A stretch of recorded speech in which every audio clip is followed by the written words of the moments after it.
Hello world, I am Curtis Simpson, and this is the Objective special coverage of the, this is Affinity review, what is in the Fontsmith Collection that just dropped by Affinity. We're gonna have a lot of stuff to talk about today.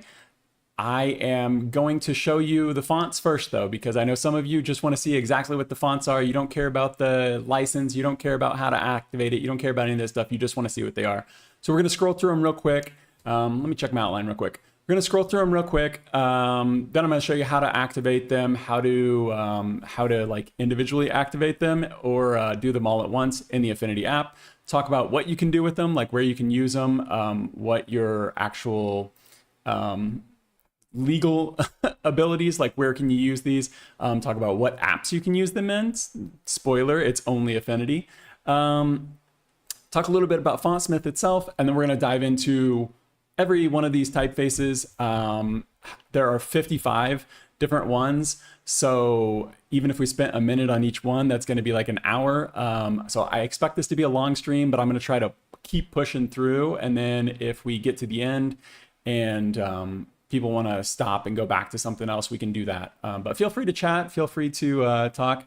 TJ, good to see you again. You're always stopping by for the Affinity streams. Did you get your fonts? I'm looking over here to chat, but you're right here. Did you get the fonts? I'm going to switch screen. I'm going to switch to the screen and we will start looking at the fonts. So like I said, I'm going to scroll through these super quick.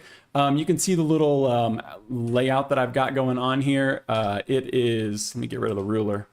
It is price in the top left, styles in the top right, big name of the font, and then A through Z. So I'm literally just going to scroll through these. I'm not even going to read all the names, and just let people come if they're going to show up for the live. If not, if you're watching this in the future, I hope the future is going good for you. If you're watching this tonight, Merry Christmas Eve, or whatever holidays you'll be celebrating. There's a good set of fonts here. I'm going to talk about some of the bad stuff going on. But once you get through all of the BS, this is legitimately a solid set of typefaces from Fontsmith. So literally just going to scroll through right now. TJ said, I sure did. And then after I enabled each one individually, then I found the enable all button. Yeah, I did the same thing. I enabled them all individually. And then I looked in the little hamburger menu and realized you could deactivate and activate all of them all at once. So we'll be able to show everyone else the proper way to do that if you want to turn them all on. I haven't noticed any like detriment or any slowdown or anything like that when it comes to having all of them installed at once. Typically I don't just like turn on every font, but I don't know. I almost think of these as like a system font that's only exists in Affinity, which is a bit unfortunate. That's kind of my biggest downer. I guess we could kind of talk about some of this stuff while I'm going through it, but I don't want to. We'll do each part. I don't want to get ahead of myself. We'll do each part as we get there. Some of these you'll see Chem, and then you'll see Chem inline, and then you'll see Chem text. That's pretty cool in terms of like an actual workhorse typeface.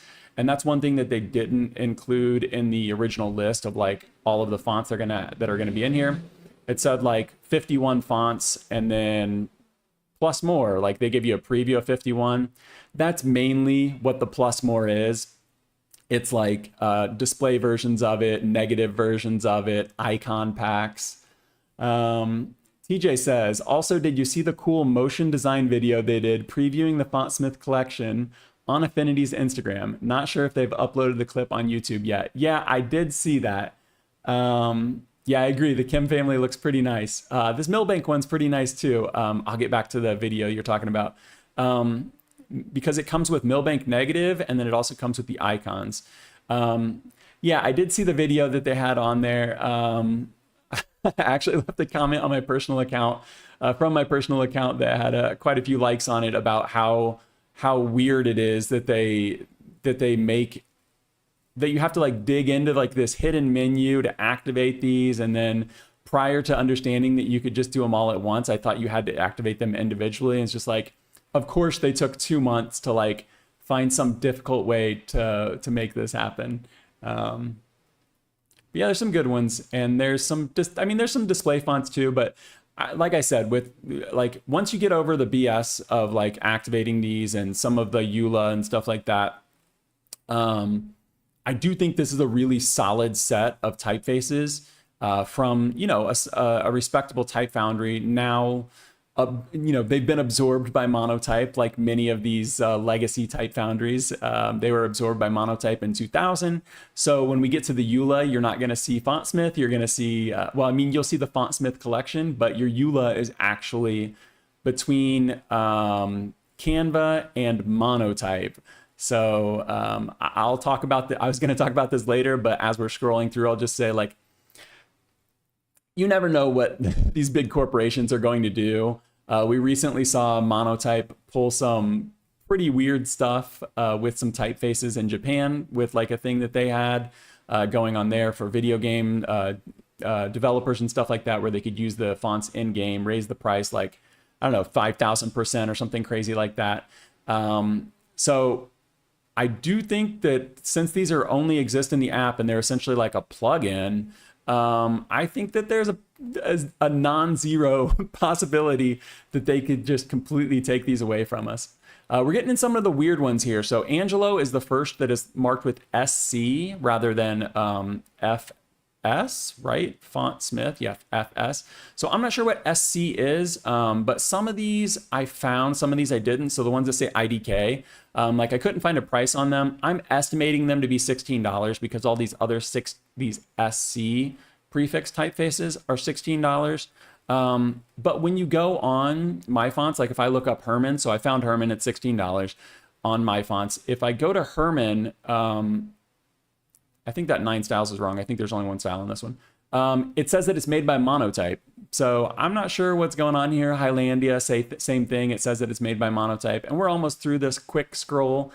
If you're someone who's already looked at all of these and you don't need to just see the quick view of it. But I do want to do this because I know some people aren't going to want to sit through like however long this video is going to end up being just to see all of the fonts. So there you go. That's all like 55 of these. Let me see. Let's go ahead and show everybody how to activate these. It's pretty simple, but it's only available to people who owned version 1 or version 2 of Affinity. This is the blog post. I do have this linked in the description. Everything that I'm gonna show you in the browser is linked in the description. So affinity.studio/blog/FCR, standing for Fontsmith Collection. I don't know what the R stands for. But they've got everything listed here. There are some discrepancies. There are some typefaces that don't have as many styles as they say they're supposed to. But once you scroll through these specimens and stuff right here, you will get to how to unlock the Fontsmith Collection in the new Affinity. I'm going to go ahead and show you. I can't 100% show you, so please go look at this because the first step is to link your Affinity account. For me, I did this a long time ago because they told us 2 months ago we were going to be getting these fonts, and I thought that if I logged in or if I linked my accounts that they would show up. They didn't. So first of all, you want to go to the welcome screen. If you've already opened this up, click on the little A icon, the Affinity icon up in the top left. Click on your name, whatever that is, and then you go to advanced. And then instead of where mine says manage purchased content, yours is going to look like this if you haven't linked them yet. It's going to say link Affinity ID, and then you'll put in your address and your password that you used when you purchased Affinity. So if you don't know what that is, I guess you'll have to go look that up. But then once you do that, you will just go to, it'll change from link Affinity ID into manage purchased content. You click on that. And then it's even still a little bit more confusing because you've got your add-ons and stuff here. And rather than being in that list, it's right next to it. So it's going to be called the Fontsmith Collection right next to that. You can click on that, and then you can go through and activate and deactivate each one. What TJ and I both did whenever we booted this up for the first time was we went through and clicked on each one of these individually. What you can do, though, if you just want to get all of these live and you want to test them out, I probably shouldn't be turning these off. You can click the hamburger icon up here, activate all, deactivate all. Diagnostics, you can go to Resync Library. If there's some kind of problem, it'll resync it for you. Like say you open up a file that you know you have these synced. It's showing that that it's supposed to be active and it's not. I'm assuming, you know, this just came out yesterday, but I'm assuming that if you resync your library, it should fix any of those errors. The other thing that it might do is there's a font called Industrie, FS Industrie. It's supposed to have 70 styles. It only has 17. So there's 53 styles missing. If they decide to fix this one day and they put out a blog post about it or some kind of update that says, hey, we're giving you everything we promised you, and they give us all 70, you might need to go in there and click resync to get those extra 53 missing fonts.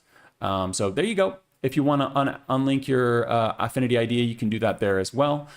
So like say you have a different Canva account, you want to log into Affinity through a different Canva account, you could link it that way and get your fonts on a different computer or a different account or something like that. So that's how you get it on there. It's not too difficult.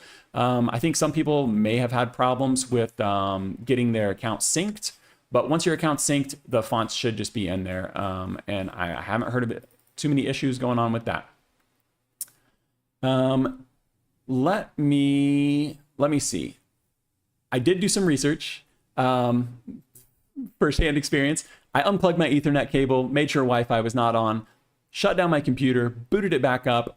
All of the fonts still work. You do not have to be online. This isn't like Creative Cloud where they're going to check to make sure that you're logged in and activate your fonts every single time. You don't have to have some extra app running or anything like that. Like I had the Ethernet undone. I rebooted my computer completely, obviously restarted Affinity, and the app still worked. So the same way that you don't have to like, you have to stay logged in, but you don't have to have an internet connection. So that's great. That was one thing that I was a little worried about. Not that I ever have no internet connection. You're very welcome, TJ. TJ said, thank you for testing. Yeah, something I was worried about. You know, it's something I could see people on Reddit complaining about, but that didn't turn out to be the case.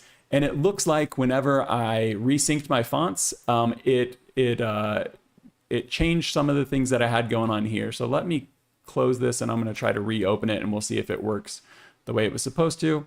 Otherwise, it's okay. I'll fix them when we get there.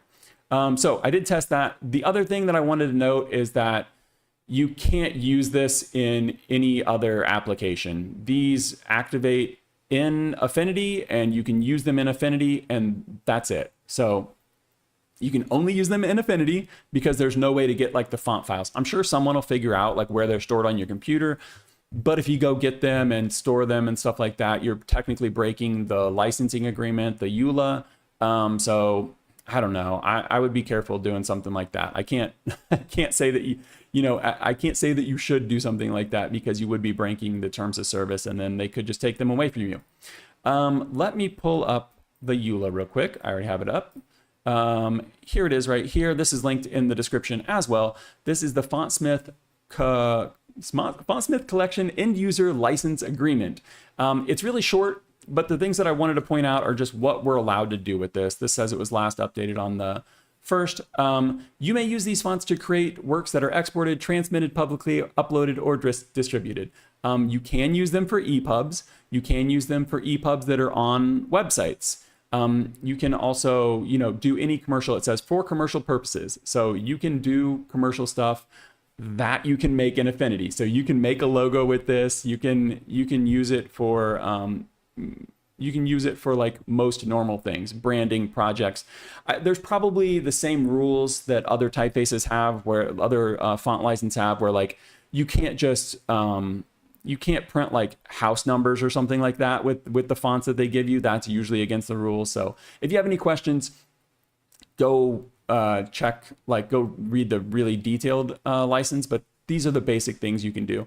You can use it for as long as you want. It says without a limitation on period and number of times used. So there's no limit in theory to how long you will have access to this. In reality, you'll have access to these as long as you have access to Affinity. And Affinity is supposed to be free for everyone forever. There's no reason to think that that won't happen, but we all know how corporations go. So I'm still optimistic on Affinity. Don't let me get you down. But this end user license agreement is technically with Monotype.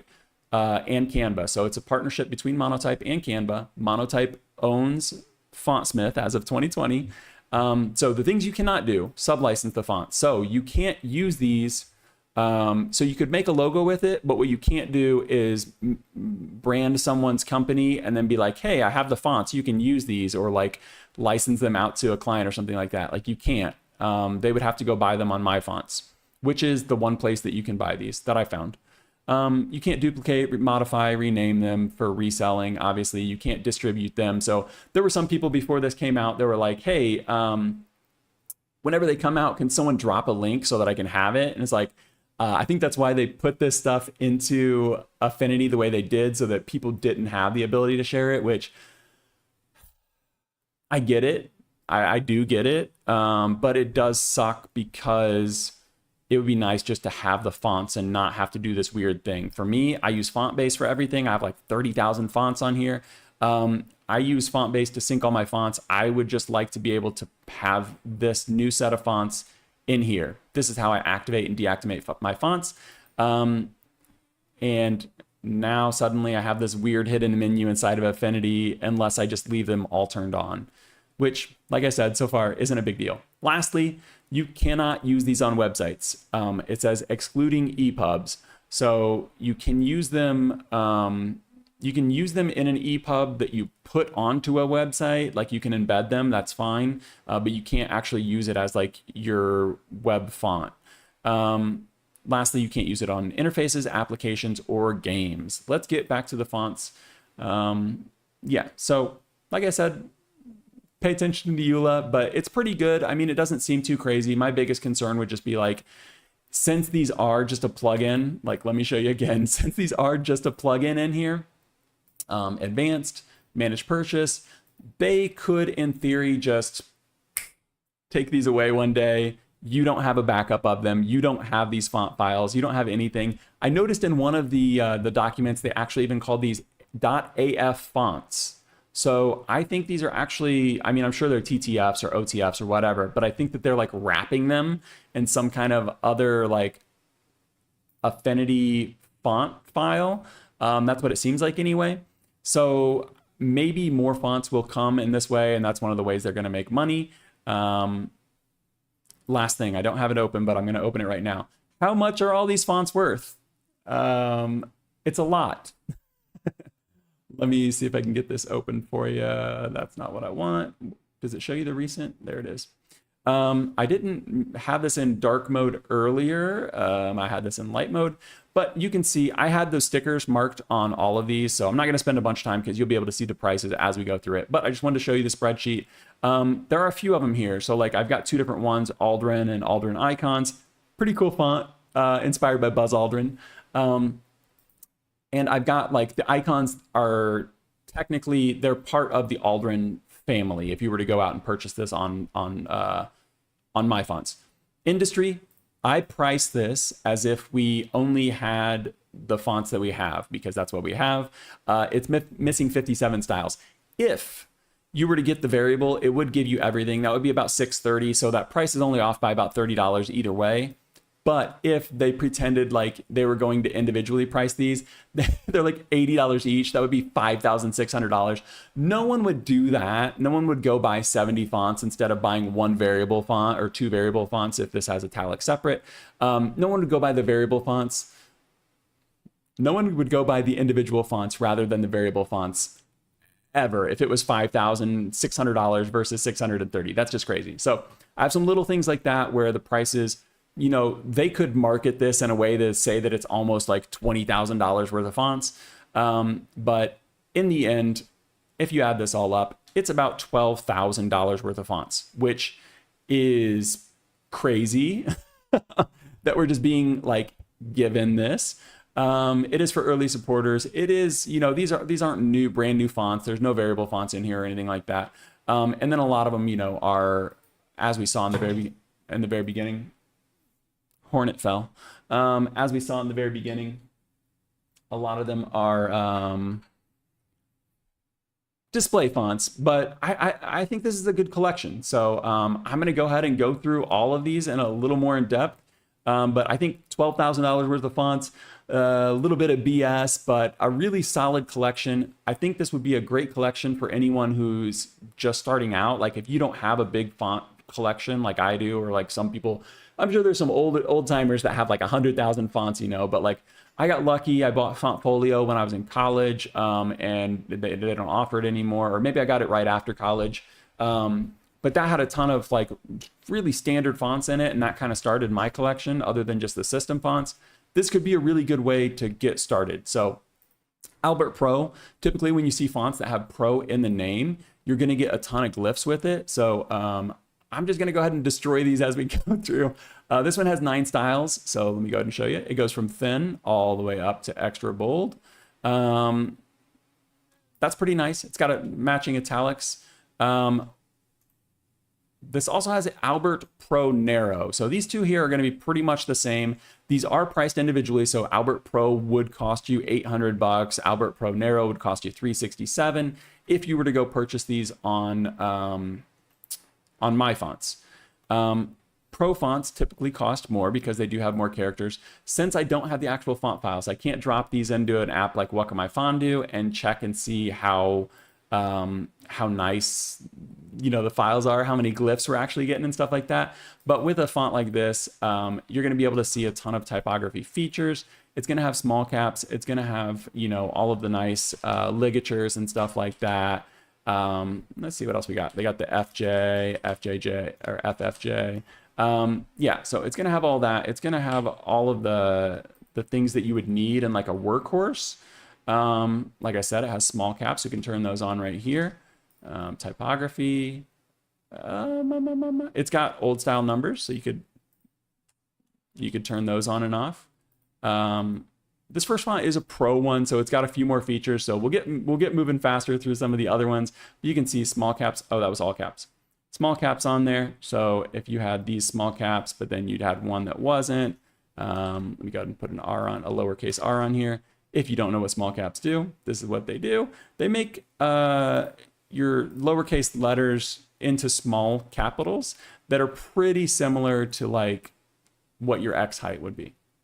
Okay, so that's Albert Pro.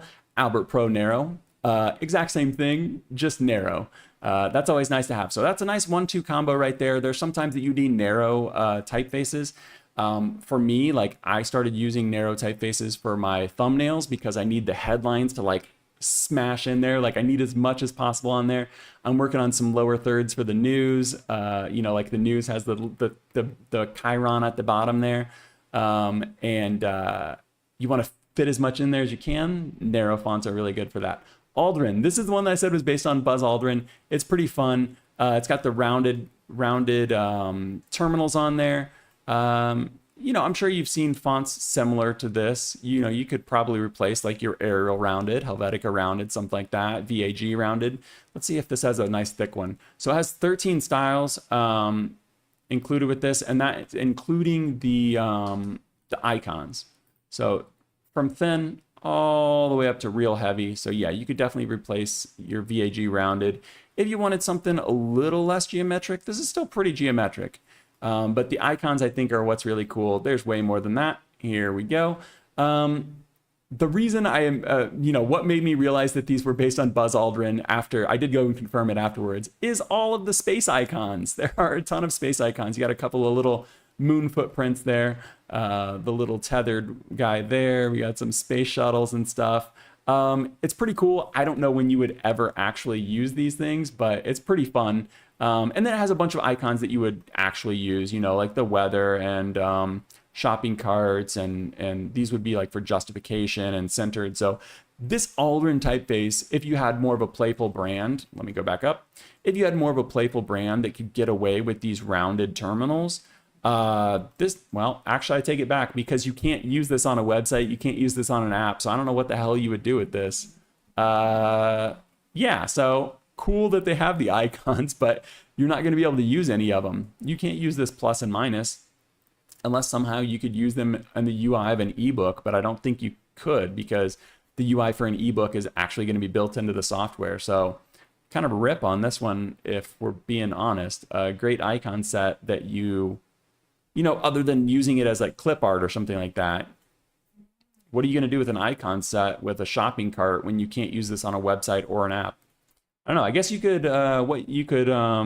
do mock-ups in Affinity. I don't know. That wouldn't work either. Who's going to do that? Got to drink my Red Bull. It's getting warm. Not good. Alvar. This is an interesting one because this is the one from the Fontsmith logo. Boom. So I know that's very low res, but if we take a closer look at that, that is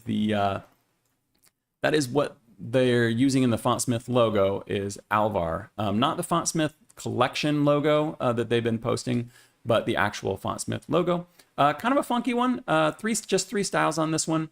Got a regular, light, and bold on there, but it's a fun display typeface. I don't know that anybody would necessarily recognize this as coming from the Fontsmith logo, but I'm always hesitant to use like such a unique typeface like this that has been used on a logo before.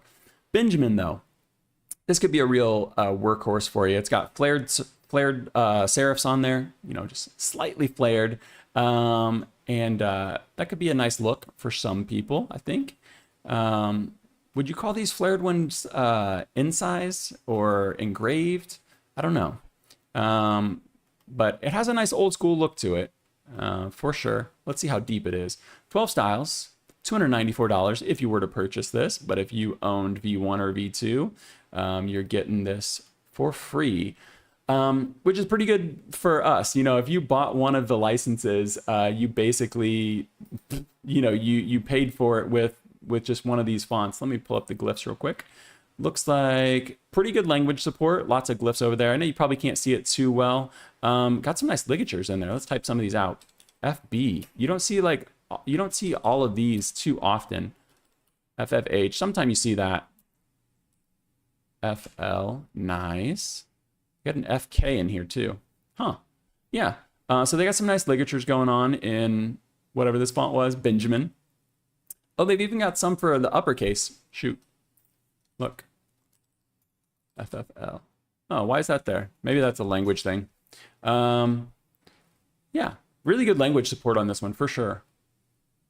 I apologize. I wish I could make the glyphs bigger on the screen, but that's as big as they're going to get. All right, so like I said, we're just going to destroy these as we go through and not really worry too much about it. Blake, this has 8 styles on it, $262 if you were to buy this outright. Light with italics all the way up to heavy, and it does look like these are true italics, so that's pretty nice. Let me go ahead and show you these before I start messing things up. You can see nice open counters on this one, so this one would be really good at small sizes for sure. Got the splayed M. Yeah, I think this would be really nice at small sizes. It is a sans serif, obviously, but yeah, this is super legible. I like the little ear on the G there. Okay, so you don't really see the ear on a lot of, do you see the ear on a lot of sans serifs? I feel like that's a serif thing. Maybe that's just a 3-story G thing. Yeah, maybe I'm dumb. Okay, so let's look at Blake in italic real quick so that we can show you the true italics. This is regular and this is italic. Yeah, so you're getting like a little bit of kick on that L there, and then you're getting a single story A with an ink trap on it. It's kind of nice. Ink traps on the K as well.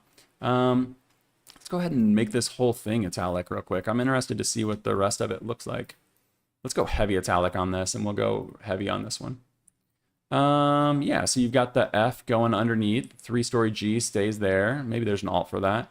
Yeah, that's pretty fun. Some little more like organic feeling things, like these little kickouts and stuff. TJ says, got a food prep for tomorrow. Catch you on the replay. Have a great evening. My pleasure. Happy to have you here. Good to see you again. Good to see you again. Have a good night. Good luck with the meal prep. And happy holidays.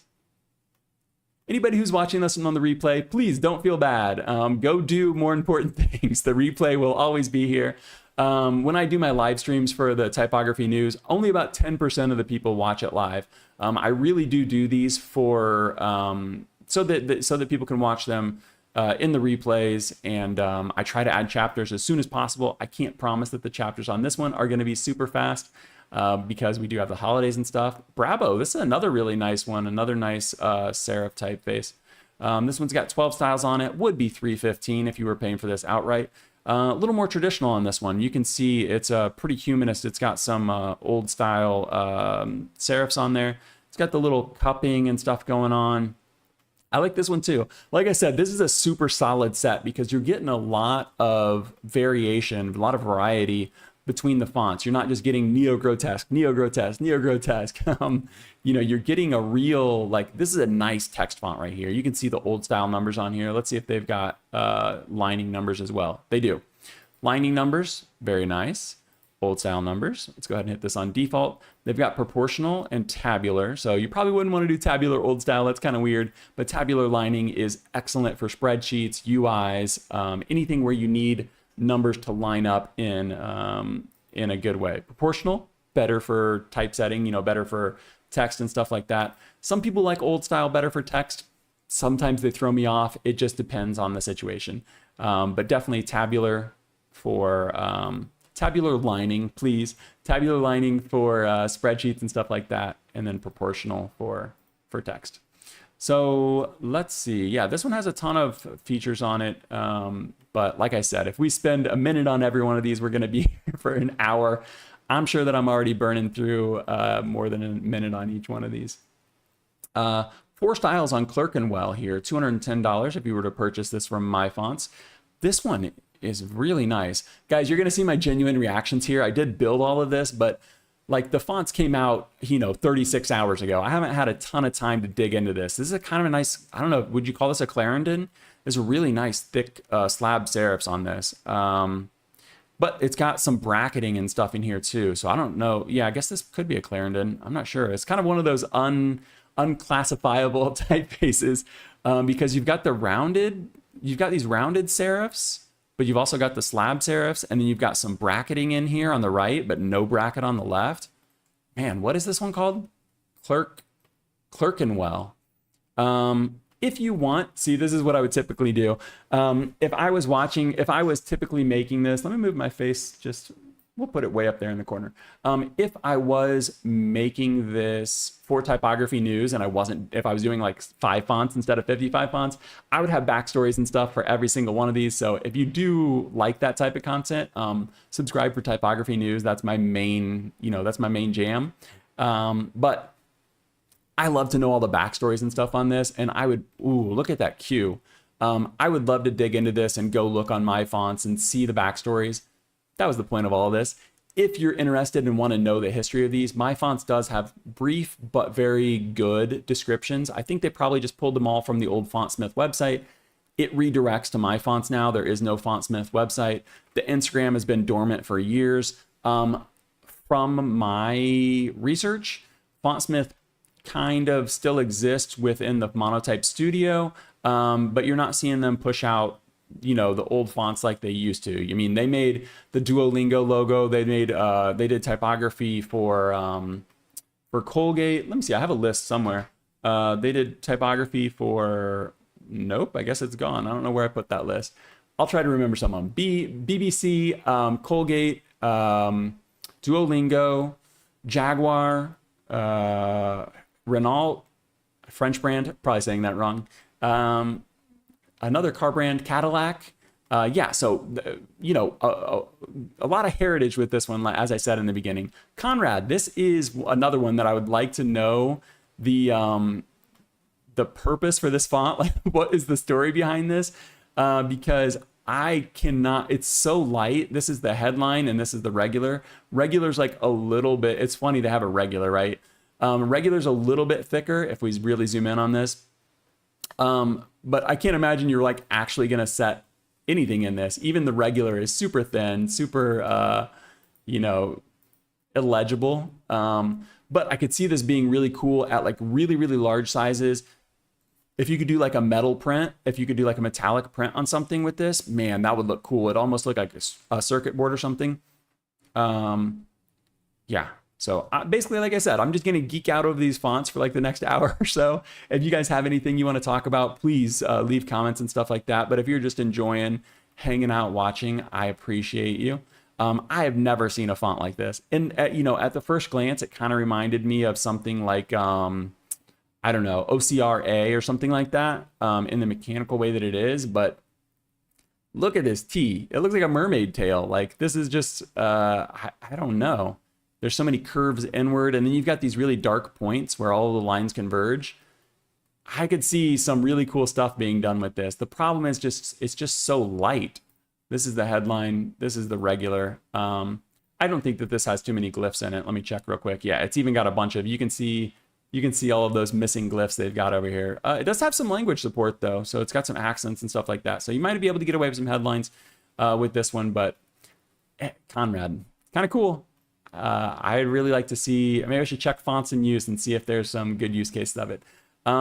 Here we have, this would be a neo-grotesque, right? Yeah. Dillon.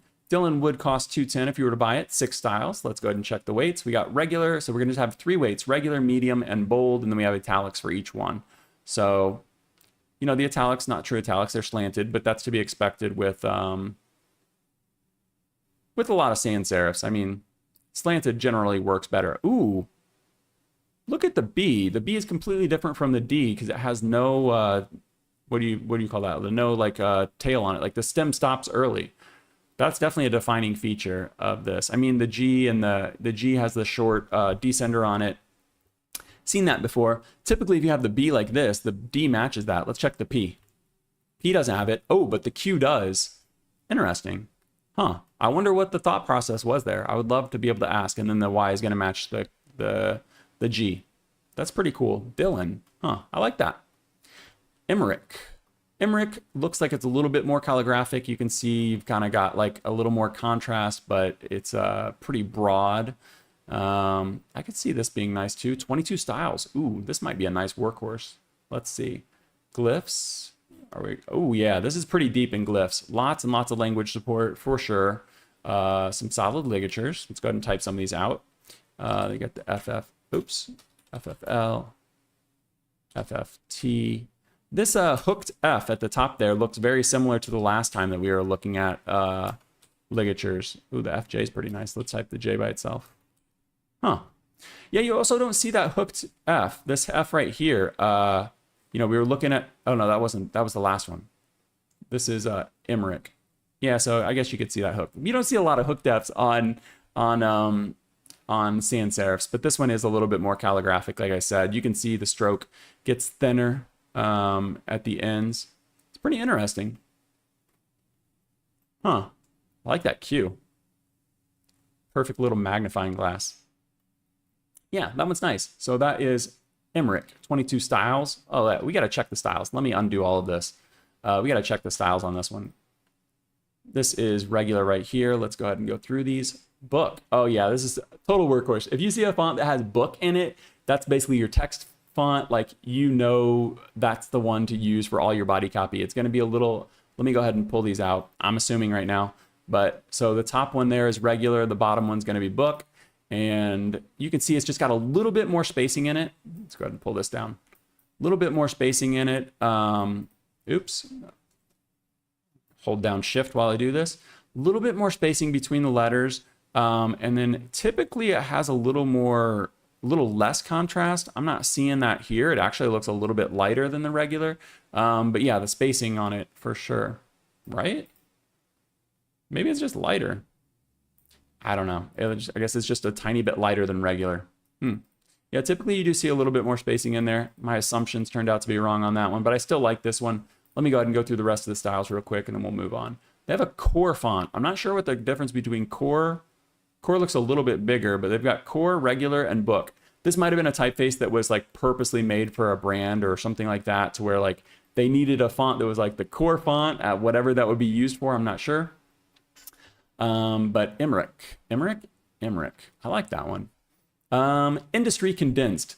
This is the typeface that should have 70 styles. It only has 13. All we have is condensed. It should have, this is maybe one that we could pull up on MyFonts real quick. Let me go ahead and do this. So let me show you this real quick. MyFonts, they have their Premium Foundry, like I said. You can go see their Premium Foundry page on MyFonts, but you can also just see all of the fonts on here, and that's where I found them. I do have a search shortcut on here, so MF Industrie, and we're going to pull it up like this.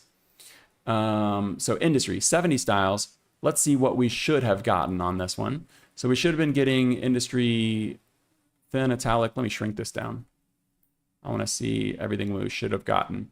So we should have been getting like a typical, you know, regular spaced one, you know, not condensed, not extended. Then they've got condensed. These are the ones that we did get. We got 13 versions, 13 fonts of condensed. They have narrow, so not quite as condensed. So it would go regular, narrow, condensed. Then they've got the extended one. So man, this would have been like a really, then they've got wide. So there's 5 different widths on this one. 5 different widths. And then, you know, probably 13 different weights, because that's what we got going on here. They've got thin all the way down to black italic, and then there's a regular in the middle there. So, or no, there's book and book italic. How are we getting an odd number there then? There's no bold.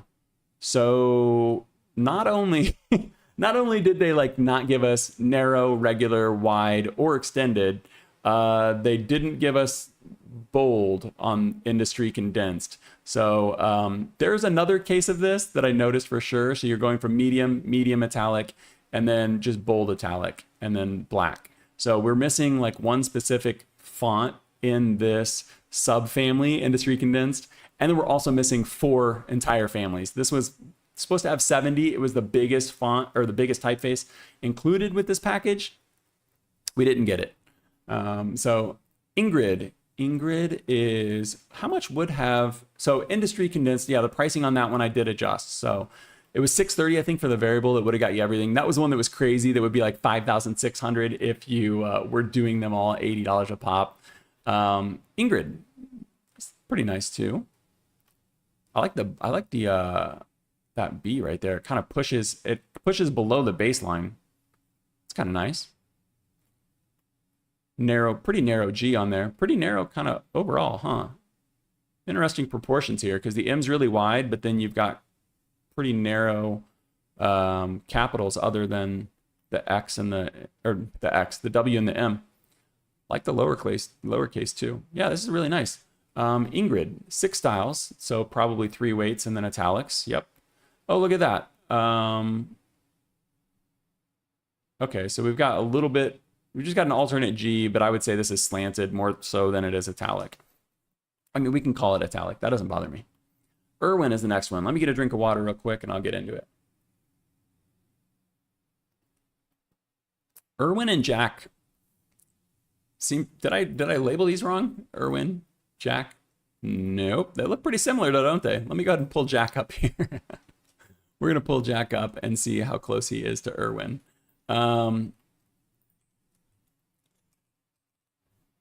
Not quite as close when you look at them side by side. That's a funny thing about fonts, right? Like you can think that 2 fonts look similar, but when you really get to look at them, you can see that the R in Irwin kind of kicks back a little bit. It's a little bit more calligraphic. You got some rounded, I don't know if you call these rounded or if they're just like chiseled off. They're kind of cutting off the corners on some of these. The eyes are completely different. Yeah, there's quite a few characteristics for type nerds that you would notice. 12 styles on this one. It would cost you $230 or $294 if you were going to buy this outright. Interesting G there. Got a nice long crossbar. Yeah, this one's interesting. Pretty humanist. Pretty humanist. Let's see what the features are in this one. 12 styles. We've got thin all the way up to heavy, and then they have italics. So you got 6 weights plus the heavy. Let me see what kind of typography features we have on this one, because I do want to see if we've got small caps and stuff like that. We do have I guess we could go into the typography tab here. We do have the numbers we looked at earlier, proportional, tabular, that's fine. Old style, that's nice.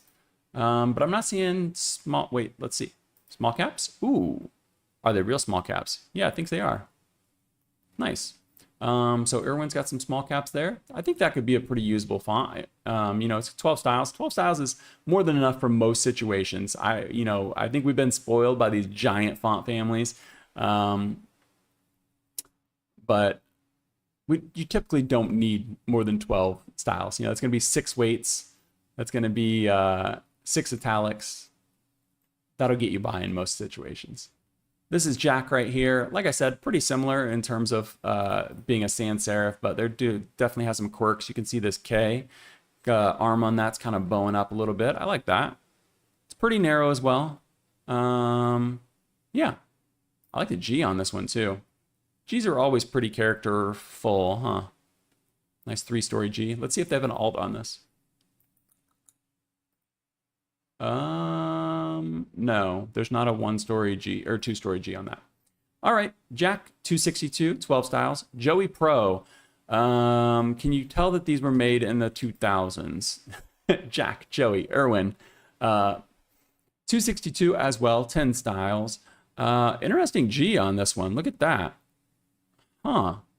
It's almost like it's got 2 ears. These are almost parallel, like a giant ear on the bottom.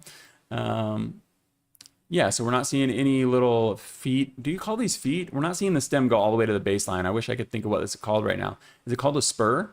We're not seeing the spurs. Is that right?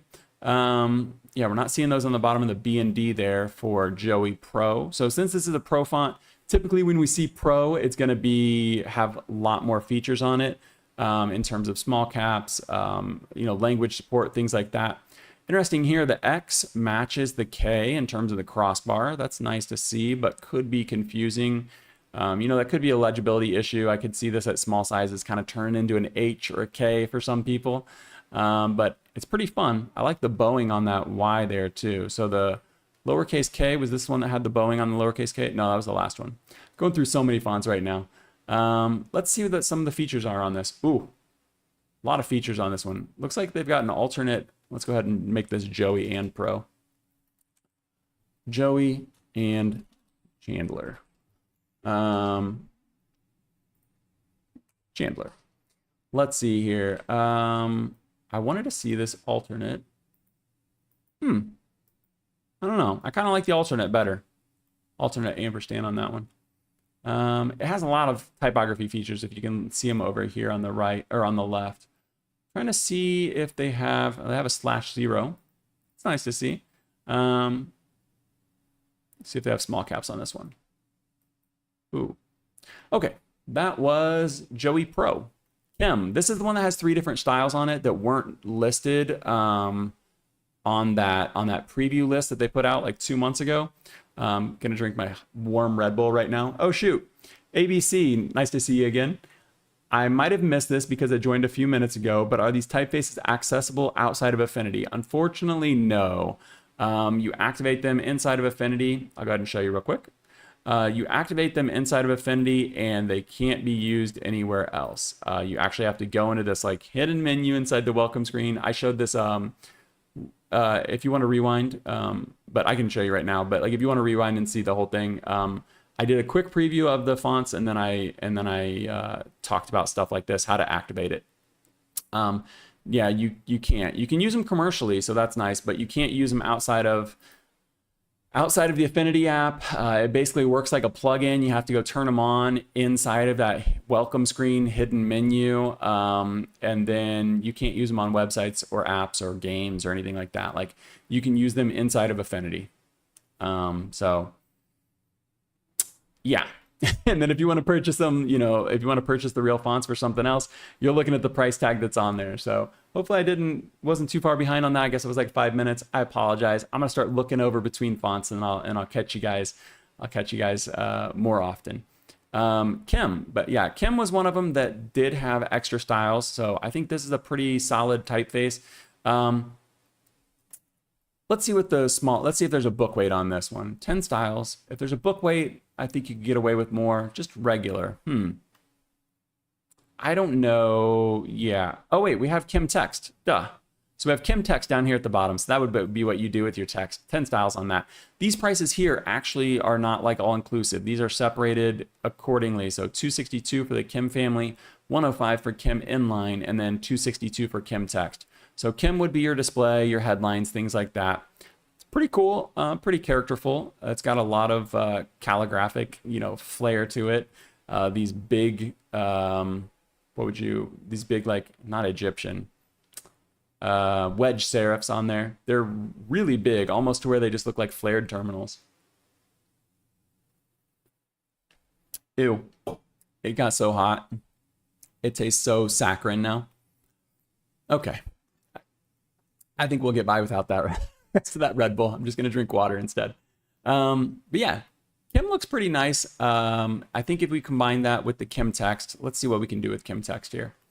It's got regular all the way up to black. I don't know that you would use like a black for a text though, but let me go ahead and pull this up next to Kim. We can look and see how these compare. Typically, we're going to be looking at spacing, less contrast, things like that. Oh, okay. So some of the, so like I was talking about these terminals being pretty almost like a flared terminal rather than just a wedge serif. Got a more traditional serif on Kim text here, so it's going to be it'll guide you along the baseline and the X height and the cap height and stuff like that a little bit easier. Because if we were to do, so this is Kim right here. I'm just going to type text again, even though it's not Kim text, so we can look at a few more terminals and stuff and compare them. But you can see there's a little bit more, there's like a big curve here. There's a lot more contrast here. That's going to be for your headlines and stuff. And then this T here tones down the curve, adds in a little bit of contrast so this doesn't get lost at small sizes. So let's delete that so we know which one is which. Yeah, that seems pretty nice.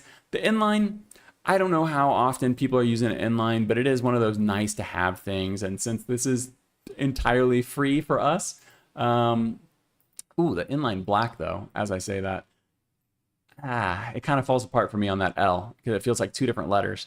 But you know, the inline is one of those nice to have things. If your font has it, then it's cool. You might be able to use it for some fun stuff.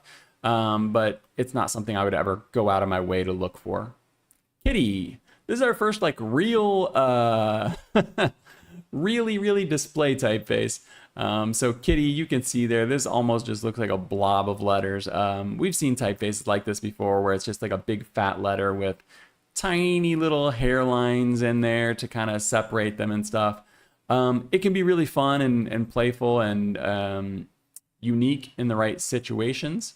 This X is pretty cool. It's almost like a Celtic knot or something. It just feels like it's all one piece. Kitty could be really nice in the right situation. Let's see if it's got light. Oh, okay. So the styles here, it's got 5 styles, but they're not really, I'll show you. Let's just zoom in on this KIT kit. So solid light is just an outline version. I wouldn't necessarily call that light, but maybe they're thinking like you could do this with white inside of it and then like a color background, I guess. I don't know. Or maybe they're just thinking light mode, dark mode. I would call that outline, but they're calling it light. This is solid. This is regular. Okay. Okay. Regular, I think, could work a little bit better. Let's pop up both of these over to regular. Now, when we're looking at regular, I could see this being a little bit more useful rather than the hairline. This feels very fun. I'm not sure what the inspiration is on this one, but I'm going to look into it off camera for sure because I'm interested in this. It feels like the clouds on Mario almost, or some marshmallows or something. I really like this. That's cool. Huh. Yeah, I almost feel like stickers or something. That's really cool. Let's check the other styles. So we saw light, we saw solid, we saw regular, and now we have shadow. Ooh, shadow's kind of nice too. And then we have headline. Shadow, headline, regular. This is kind of a sleeper for me. When I first saw this, I saw that solid and I was like, no, I would never use that for anything. But like you could imagine pairing shadow with, you know, something like this. Get rid of this. Just have like a little sub tag beneath it, maybe a city or something like that. Yeah, that could be kind of cool. In the right situation, obviously. That's fun. Okay, so that's Kitty. 5 styles, $250. This is one of them that you could only buy individual styles, so it'd be $50 each. No family discount on that one. Koopman, is this right? Koopman is one of the few fonts. So Fontsmith was created by Jason Smith, Fontsmith, but some other designers did create fonts for Fontsmith, and this is one of them. I forget his name, I apologize, but you could look this up on MyFonts. Koopman was designed by a different type designer. I know that much. And the reason I know is because there's no medium on this, so I was digging into it a little bit. So this is one of them that they didn't give us everything. We go from thin all the way up to black. There should be 14 styles on this, 7 different weights, each with matching italic. but we go from medium to bold and then bold italic. So we didn't get the medium italic on this one. So I don't know how this happens. I don't know how they manage to like not include one style in a specific font. These just must not be very well organized. But it happened. It's not as bad as missing 57 fonts with Industrie, but missing like one weight in several different styles is pretty wild. Lola, 10 styles on this one. I like these little overshoot serifs on here. That's kind of unique. You know, a lot of these things are going to be right for the right project. The K, that's a nice little bit of flavor there too. They've got the K with a little tail on, or not tail, a little foot on it. See if there's an alt. No, there's no alt on that. So you're going to get it. If you don't like it, too bad. But yeah, these little serifs that are coming up here. I mean, it's the sans serif typeface, but you're basically getting these serifs on the top of these. What would typically be like a slab serif or something like that. Those little serifs. You got the little kick on the foot of the X here too. Interesting. So got it on the lowercase. Seems pretty nice. That is Lola, 10 styles. I don't know if I did the weights on this. Let me check it again. Light all the way up to extra bold italic. You do go from 1 story to 2 story on this, but otherwise the typeface is pretty much oblique or slanted for the italic. Next up, we have Lucas Pro. So with Lucas Pro, you would expect to have quite a few styles, quite a few glyphs.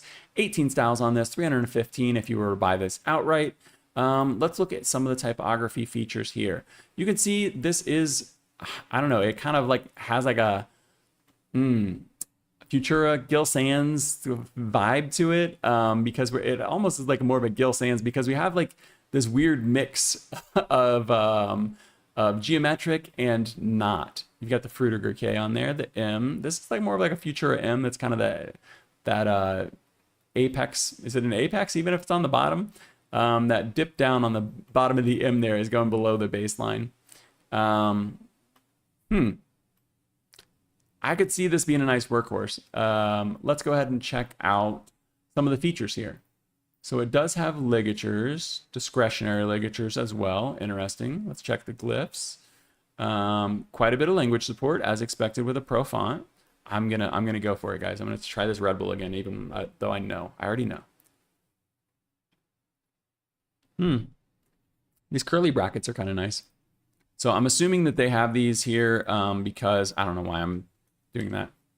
I'm assuming they have 2 sets of these here because these are going to be able to be adjusted based on capital spacing. Oh no, capital spacings if you have all caps. I thought there would be like a baseline shift on these because they have 2 different sets of them, but maybe not. You do typically see that in Pro fonts where you can move the brackets to match all caps instead. Let's go back to the glyph browser though real quick. Yeah, I mean, it has everything. It has all the bells and whistles that you would expect. Maybe not quite as many as I was hoping for, but I could see that being a nice, a nice replacement if you don't have Gil Sans, if you don't want to use Futura. It kind of feels like it's in that wheelhouse. Maja? I'm not sure. 4 styles on this one. Let's see what we've got. Regular, italic, bold, and bold italic.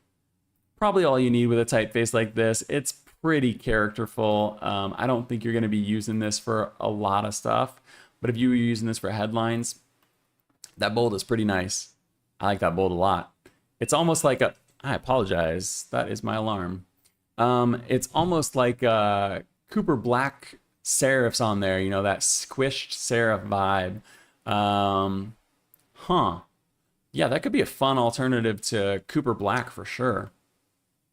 The W and the A match each other. So the W here is matching the U rather than the V. That's interesting. Yeah, that one's really fun. I feel like I'd come back to that one for sure. I like that. Maja. I'm going to call it Maja. I don't know if it's Maja, Maha.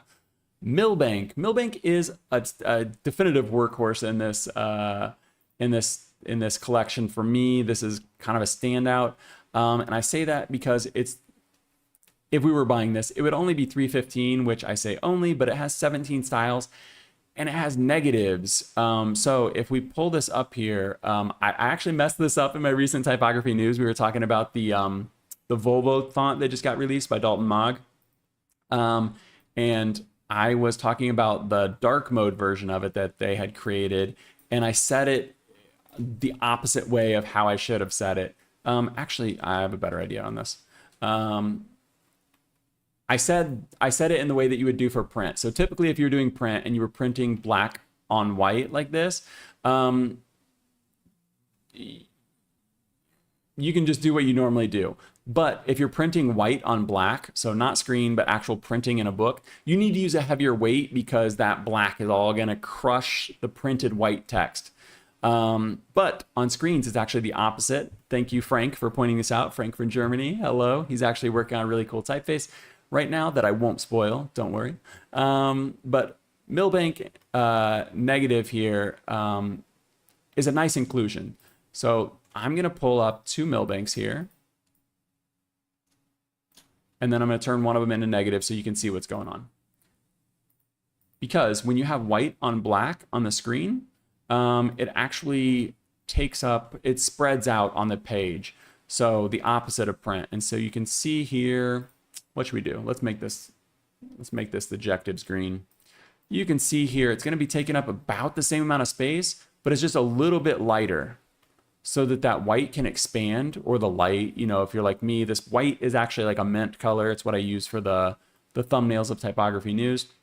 So you can see it's taken up about the same character space. You know, it has the spacing between it, but making it a little bit thinner gives it a little more space between the letters, and then also just gives it a little bit of room to expand. So that is really, really useful. So I know that we're not getting this as a web font, but if you were, you know, $315 for the full family, that's not a terrible investment. You could play around with this in Affinity, and then, you know, maybe if you wanted to use it for something else, you could buy it yourself and not worry about the silly silly activations and stuff like that. So we've got Millbank positive, Millbank negative, and we have Millbank icons.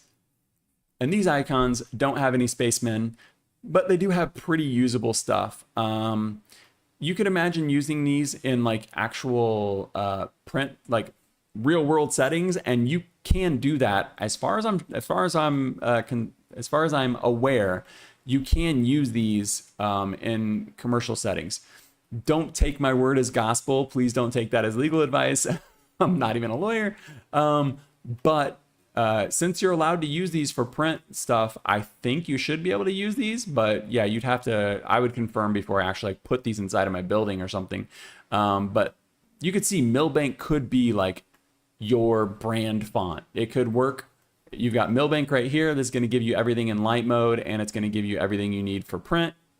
You got Millbank negative, so you can do your dark mode website, dark mode, whatever you need to do. And then you've got your icons that you can use on the website and in real life. I think that this is a really, really great one that we unfortunately don't get to experience the full potential of because, you know, we're restricted to making stuff only in Affinity. But as far as a font goes, like if we're just talking like purely Millbank as a font, as a typeface, this is one that I was not familiar with before, but it's a standout for me in this Fontsmith collection for sure. And it's something that I would definitely look at again if I needed a big workhorse family like this. Let me check the weights and stuff for you real quick. So this is the negative, but negative and positive are going to be the same. It says 17 styles. That's actually including both. So really this is 1, 2, 3. So each one's going to have 8 styles. It's going to be 4 weights plus italics on each one of those. And then the icons make up the last one. So 8 positive, 8 negative, and then the icons make 17. So that $315 price tag includes all of that. Not that we're paying for that. These are free, but just in terms of a font, I find that to be pretty impressive. Neruda. I think you say this Neruda. This is a really nice transitional serif typeface. I know some of you might not necessarily like to look at these super close up, but you're probably also the ones that watched in the beginning and left after I showed the quick preview. So I'm assuming if you're here right now, you're in here because you want to see all the nerdy stuff and you want to see this up close. I really like this one. This is a more serious font, obviously, but you know, you could see replacing, I don't know, maybe not Baskerville, but you could see replacing like Jensen or something like that with this. I say not Baskerville because this does look a little narrow to me, but let me see what we got. 10 styles. I mean, you could totally replace Baskerville with anything you want. You could replace it with Cooper Black if you want. The thin looks like it's going to have some dark spots when you get into like a block of text, but you probably wouldn't set a block of text in thin anyway. So that's kind of an interesting vibe to it, doesn't it? When you're zoomed out, it's almost like an American typewriter vibe to that.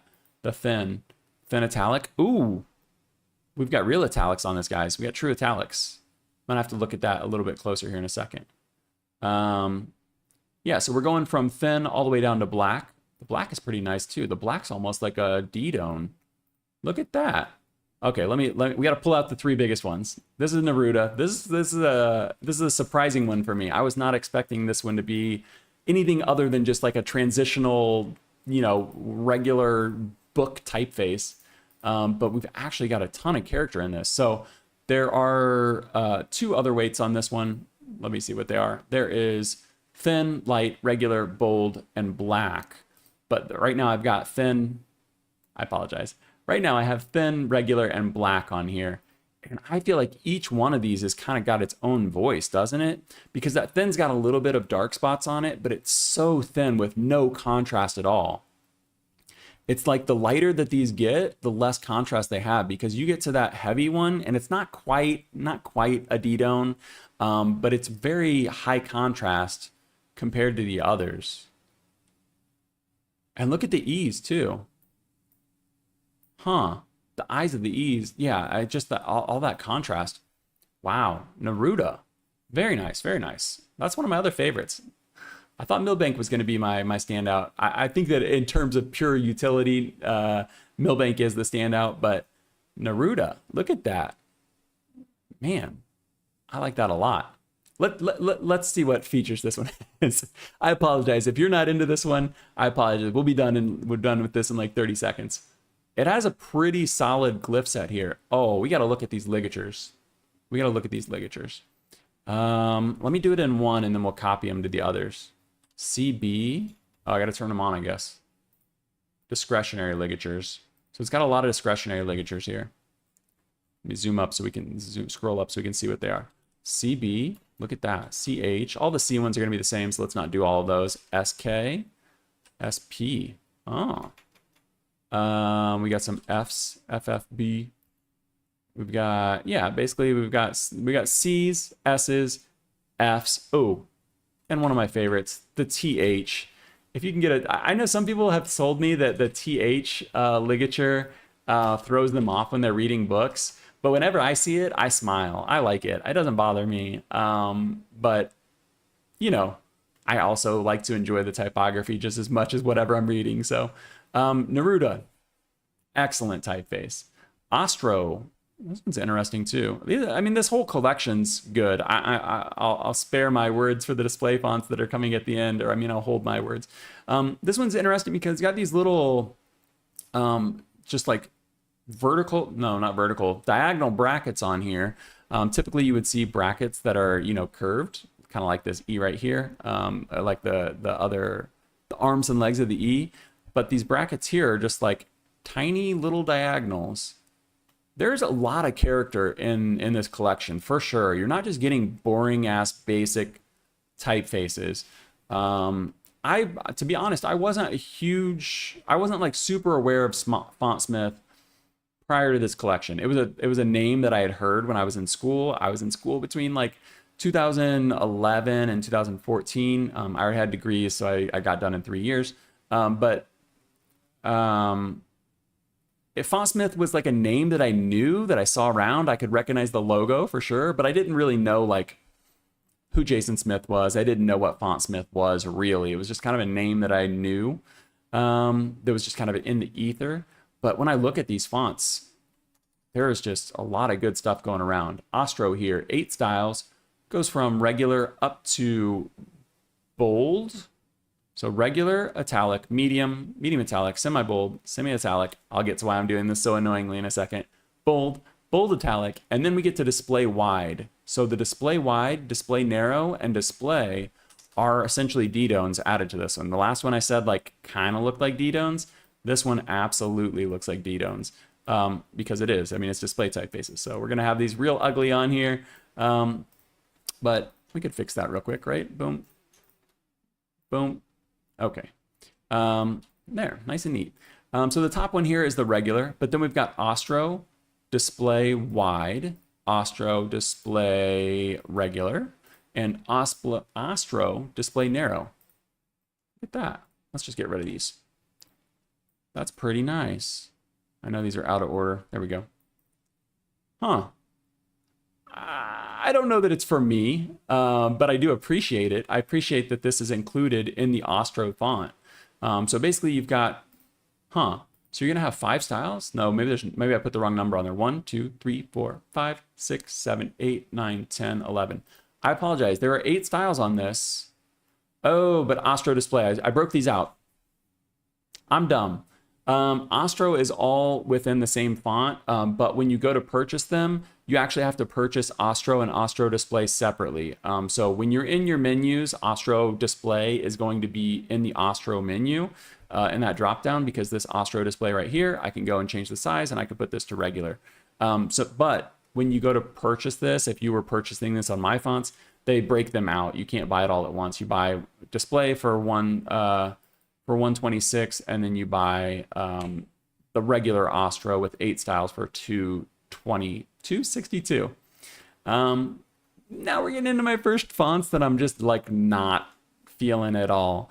I have $200 price tags on both of these, but technically they're both included. So 4 styles, they're both included in that $200 price tag. This is Pele 1 and Pele 2. You can see they're pretty chonky. And unlike Kitty that had like some saving grace to it, this one just has italic and regular. I could see the italic being kind of fun if you did an all caps thing here, or maybe even all lowercase. Nah. This one's not for me. I'm gonna move quick through these. So it looks like Pele 2 just has. Let me go ahead and do this. Pele 2 has a little bit bigger cuts on it, so I'm gonna go ahead and give you Pele 1 and Pele 2 on this. It looks like it just has a little bit bigger cuts on it. That's the only difference. Probably couldn't come up with like a better name for it, so they just named it 1 and 2. 2 is definitely more legible, especially at these small sizes. But neither one's for me, so I'm subjectively just going to move on this one. Pimlico. Hopefully I'm saying that right. Pimlico. So this would be 560 for 7 styles. I did separate out this one. So Pimlico Glow is not also 560. That's included. There's 6 styles of Pimlico, and then there's Glow. And Glow is just black with glow on it.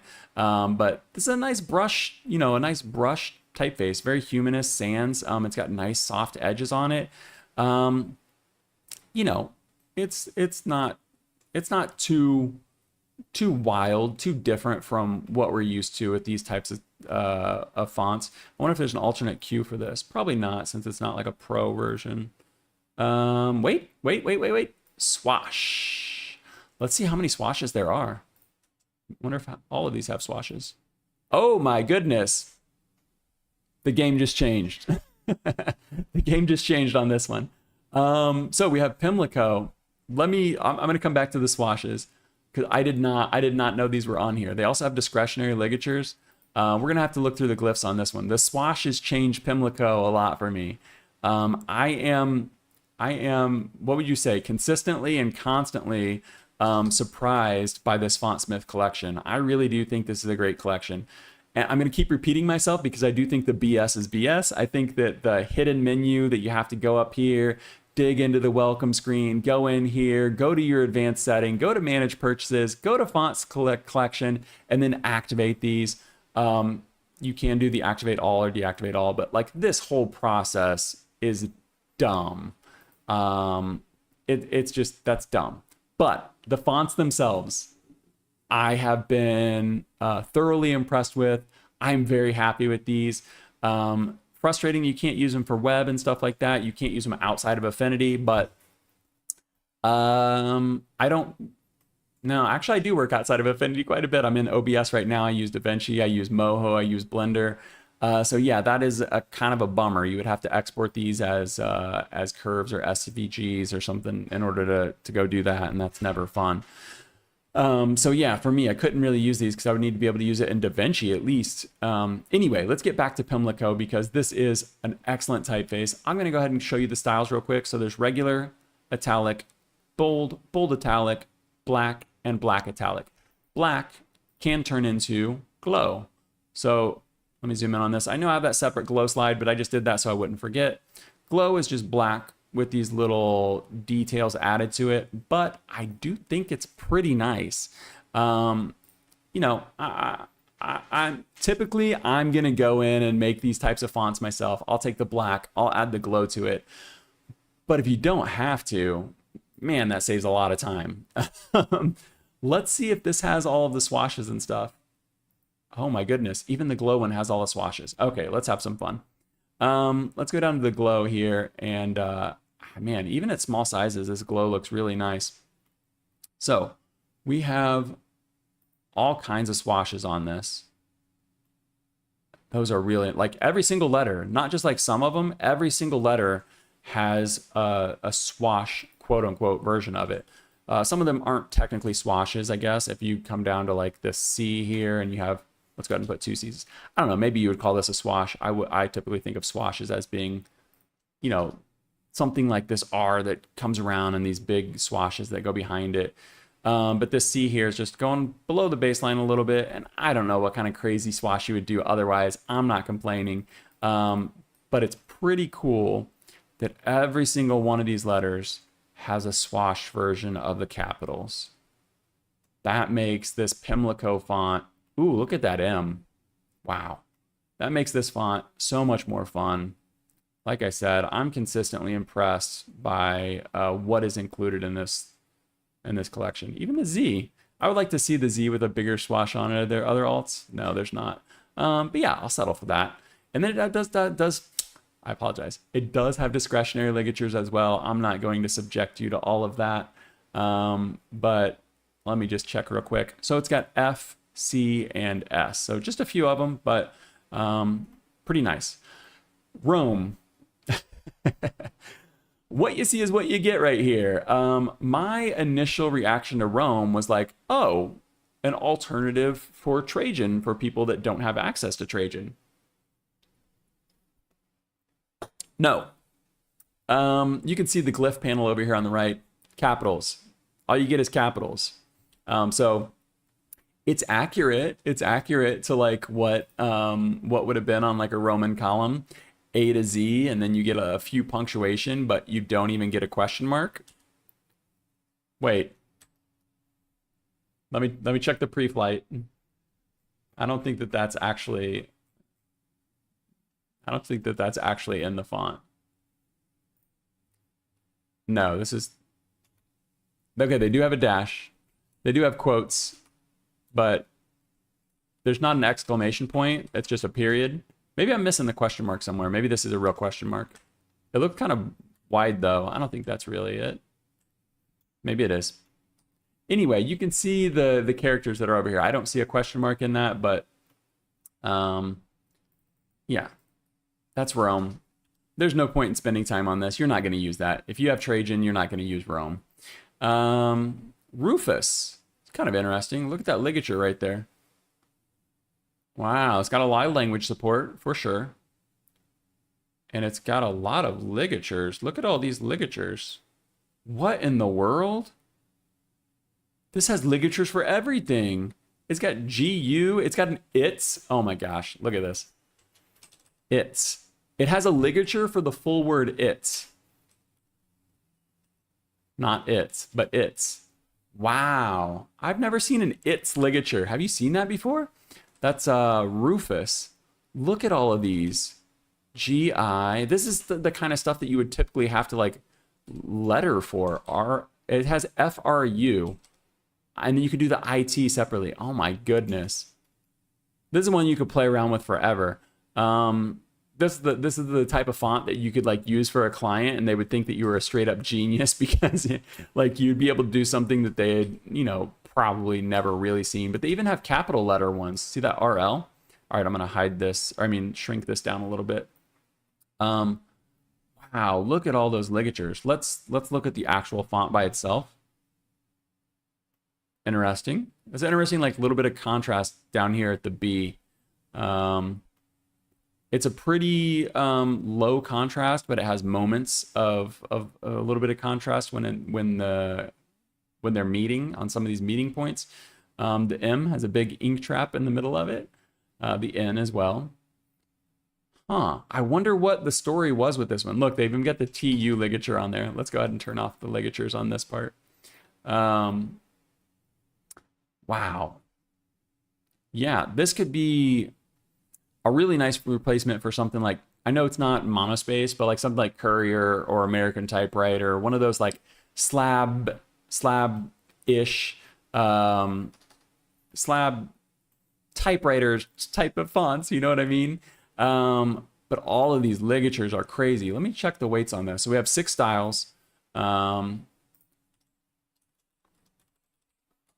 Ooh.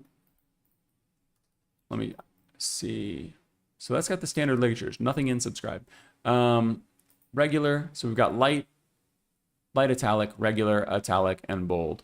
Man, those ligatures though, look at those. There's way more, but yeah, we can't keep spending time on this. That was Rufus, FS Rufus. Sally Pro, you know, a more sober typeface here after we get done with Rufus. Some nice, they've got some cupping on the bottom here. I was going to say wedge serifs, but they're not really wedges, are there? They're wedges mixed with a little bit of bracketing, and then they've even got cupping underneath of them. Yeah, this is pretty interesting. It's got a capital J that's going below the baseline. The lowercase looks really nice too. I feel like the lowercase is even nicer than the uppercase. I can almost guarantee that this has old style numbers on it. It's just begging to be turned into old style. There it is. Yeah, this has everything. Let me hide the irrelevant features. No, this really does have a lot of stuff going on. Okay, go ahead and do the default there. We do have small caps. Boom. Nice. But it also has like, it's got all of your numerator, denominator, superscript, subscript, scientific inferior. You can make your own fractions. It's got ordinals for doing like first, second, third, stuff like that. Wow. And then it's got discretionary ligatures as well. Let's check the ligatures real quick. I can't get caught up on this one. This one's just got F's, basically F's. They've got the TH for the. Sally Pro, very nice. This one's kind of funny. Hold on. Because it's Sally Pro, they've got an SP ligature. I'm sure that someone else has done SP before, but the SP ligature for Sally Pro, that's fun. Sammy. I apologize, that was probably too loud. Sammy. This is like a chalky font, and you know, we're getting into some of them that are pretty display-ish that I probably wouldn't purchase. The main reason that I would have a problem with Sammy is because it has no alternates. At least it doesn't have open type alternates. All of these S's are going to look exactly the same. So while this looks pretty cool, as long as you didn't ever need to use 2 characters in a word, you could do something pretty fun with this, especially the phone number, or the numbers here. You could imagine writing out a phone number or something. But if you were to type out a word like Mississippi, MISSISSIPPI, that looks pretty ugly. That doesn't look natural, and it's like it's that uncanny valley thing almost, because like you're looking at a typeface that's supposed to, and I know that's not how uncanny valley is used. I'm using this as an analogy. Because you got this chalk typeface that's trying to feel natural, but you immediately see the pattern of none of the characters have alts. It does have good language support and stuff like that, but if we go to the typography section, you can see there's nothing you can do with it. So Not something I could see too much use for. Shepton, a little bit more useful, because I think when you get into a font like this, that's more like a Sharpie or something, it's not quite as playful. You could imagine someone's calligraphy that was excellent, where they could write the same characters over and over that would match. But Shepton has 3 styles, would be 210 if you were purchasing this, but we don't have to, right? But what is interesting about this one is, let me go ahead and make 2 more versions of this here. And let's spread these out. Boom. So if we have Shepton, it has 3 styles: Shepton Light, Shepton Regular in the middle, and Shepton Bold on the bottom. You might think at first glance this is light, medium, and light, regular, and bold versions, but it's actually 3 different fonts. Like, look at this. I mean, technically all of these are 3 different, everything is a different font. I call them styles. But you can see the handwriting on these is different. Look at the S's, look at the H's, look at the E's. They're using a different instrument, maybe. Obviously, it would have to be thicker and thinner, but just like the way that they've written this H here compared to the H on top, compared to the H on bottom, Shepton is like hiding these almost to where like you might think like, oh, Shepton Regular, the others are just gonna be a light version of that, a bold version. I don't know how I feel about these scratches in the middle. That's definitely not gonna hold up at large sizes. And then you've also got these like ragged edge around Shepton. So it probably looks good at small sizes. But you could imagine using this for like, I don't know, coffee cups or something like that. Or name tags or something fun where it doesn't really matter. Let's see if this has alternates. Let's just do the same one. No, it doesn't. So no alts on that. The scratches inside are always going to look how they look. MISSISSIPP. Yeah, okay. Okay, but let's go ahead and move on. Shepton, some hidden styles on there if you didn't know. Siena. Siena has 14 styles. It would be $315 if you were purchasing this outright. Pretty nice looking sans serif, kind of like not necessarily high contrast. It's got a little bit of flair to it though, but it's got some contrast in it. It's not like a single, mono width. Monowidth, is that right? Yeah, I think monowidth is the right word. Pretty tall X height on this. Look at those. Let's go ahead and put this. Look how tall that X height is on there. Nice tall X height on there. It's gonna work great at small sizes. It's obviously gonna have a more playful voice to it than something with a lower X height. Something more old school. But 14 styles on this one. Let's see what we got. We got thin all the way up to bold. And do we have real italics? Yeah. Maybe. Let's see. We've got a few of them at least. Regular italic. Yeah, I would call this true italics. Because we've got the A's. We're going from 2-story to 1-story. We've got the K is swapped out. This one's got the crossbar on it, whereas this one's got the loop on top. It's not like everything is completely redone, but we've got enough characters to where I feel like the italic feels pretty good. That's Siena. Silas Sans. Silas Sans is 262. Silas Slab is also 262. But I do feel like these, obviously these are made to pair together, so let's talk about them at the same time. They're gonna have a lot of the same characteristics. So you can see these funky tittles on here, these dots, these square dots. So you've got the angled terminals on these. You can see these angles on the top of each of the letters.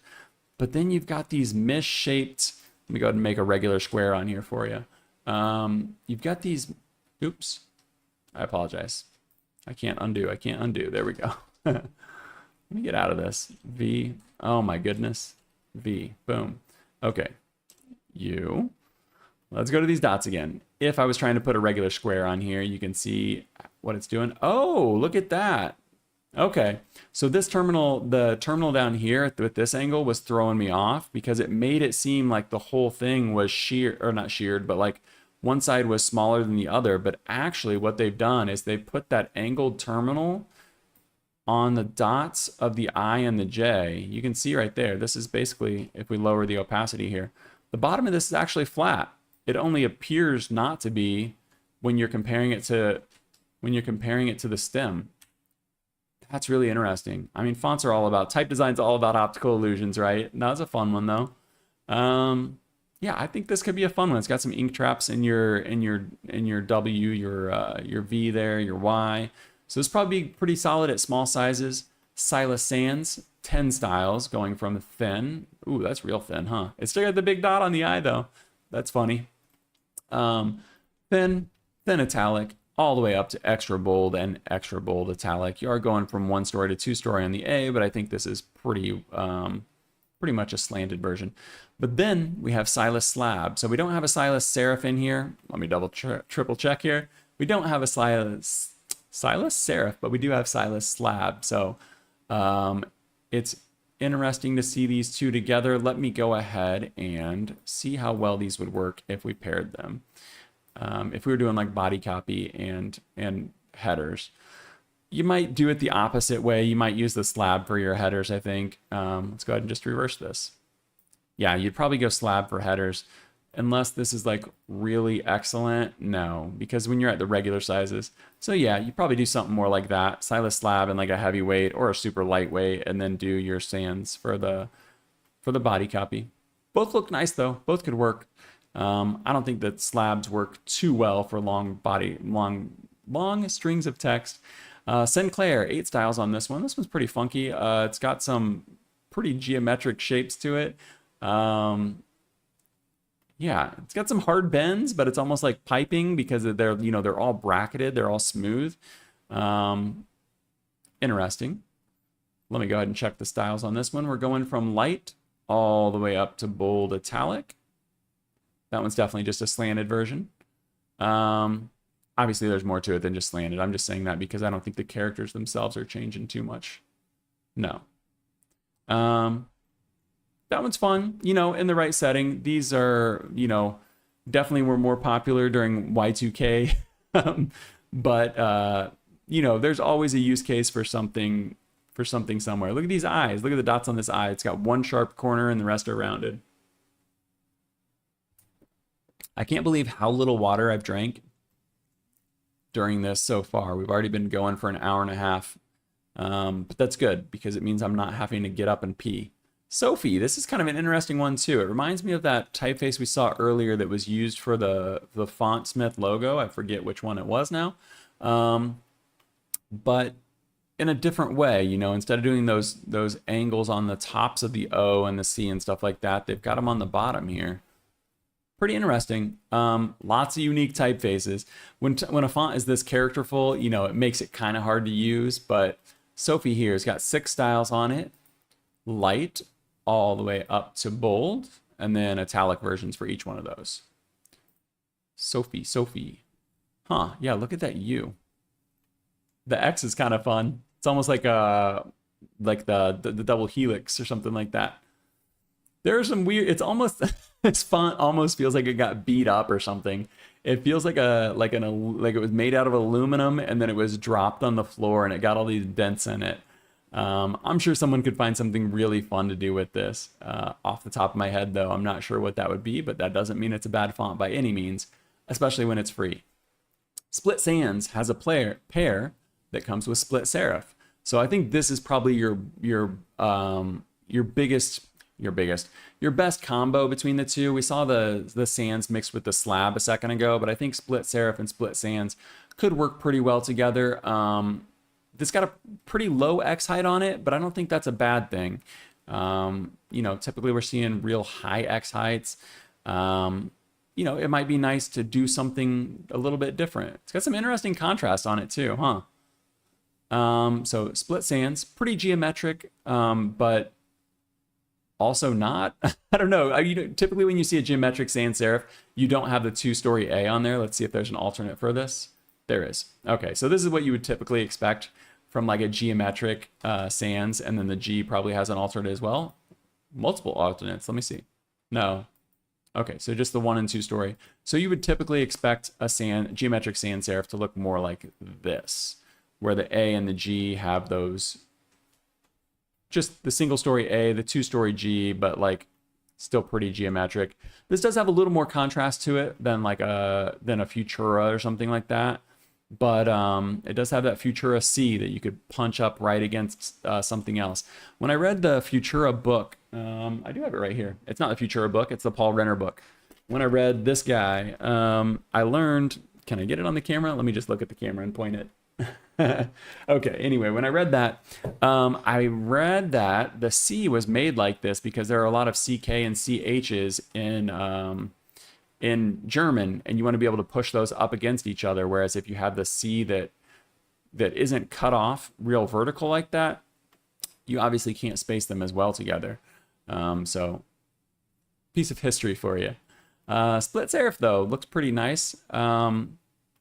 Same thing going on. I would say the X height's pretty matching. You've got some nice bracketing on here, more of a transitional typeface. Let's see how close these are together if we do split with split.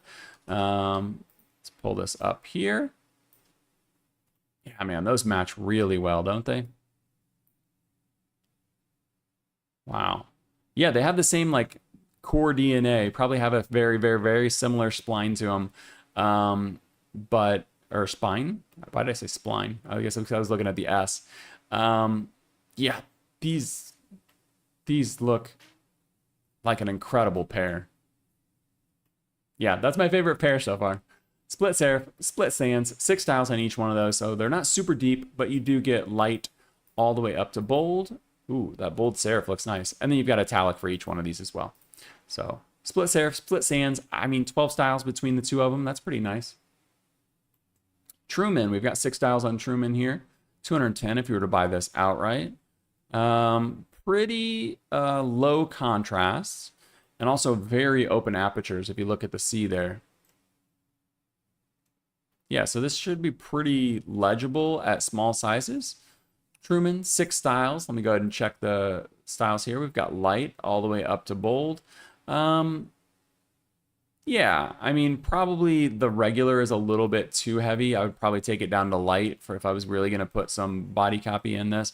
But I don't think you would run a ton of body copy in this just because of how high the X height is and then, you know, how small the descenders are. But this one's got the angled dots on the I and the J as well. Yeah, that's pretty fun. Truman, 6 styles. Untitled. Untitled has 24 styles on it. It's got some really unique characters though. Look at this A.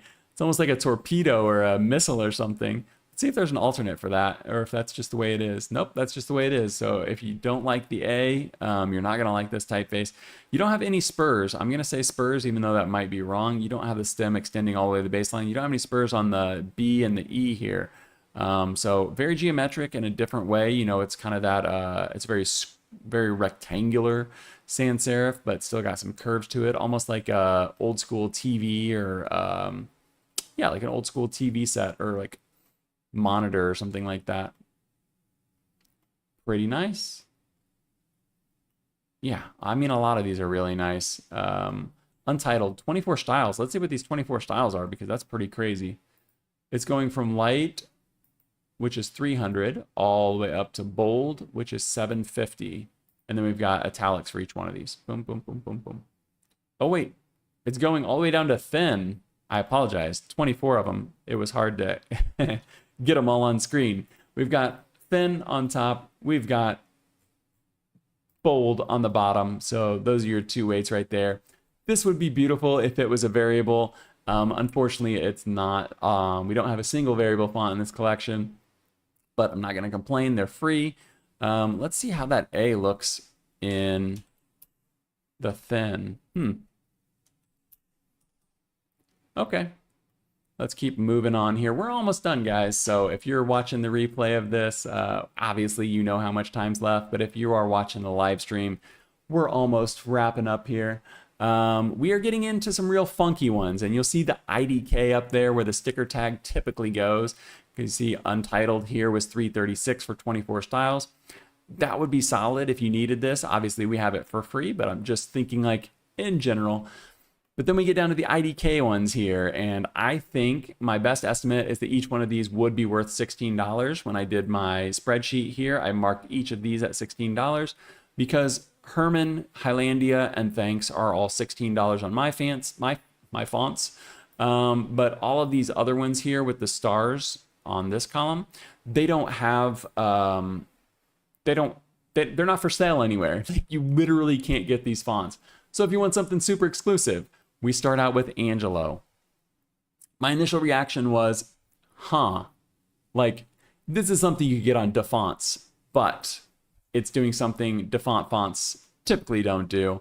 What a lot of bad display fonts don't do, and that is that it has alternates. So it's got 3 for each one. If you type 4 characters in a row, you're going to start to get repeat.